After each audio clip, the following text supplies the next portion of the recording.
Diqqat! Shoshilinch tezkor xabar. Ertaga O'zbekiston bo'ylab qanday ob-havo bo'lishi ma'lum qilindi. Fuqarolar ogoh bo'ling. Assalomu alaykum hurmatli tomoshabin. Tezkor yangiliklardan birinchilardan bo'lib xabardor bo'lishni istasangiz, videomiz ostida bir dona like va podpisatsiya tugmachasini bosib qo'yishni unutmang.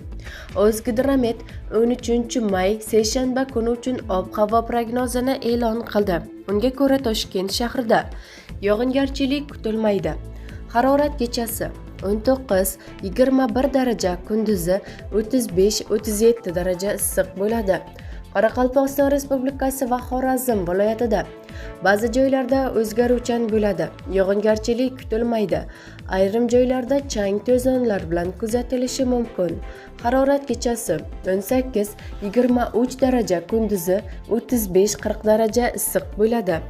Buxoro va Navoiy viloyatlarida ba'zi joylarda o'zgaruvchan bo'ladi. Yog'ingarchilik kutilmaydi. Harorat kechasi 18-23 daraja, kunduzi 35-40 daraja issiq bo'ladi. Toshkent, Sirdaryo, Jizzax, Samarqand viloyatlarida yog'ingarchilik kutilmaydi. Harorat kechasi 17-22 daraja, kunduzi 34-39 daraja issiq bo'ladi. Qashqadaryo va Surxondaryo viloyatlarida yog'ingarchilik kutilmaydi. Harorat kechasi 18-23 daraja, kunduzi 35-40 daraja issiq bo'ladi. Andijon, Namangan, Farg'ona viloyatlarida yog'ingarchilik kutilmaydi. Harorat kechasi 15-20 daraja, kunduzi 32-37 daraja issiq bo'ladi.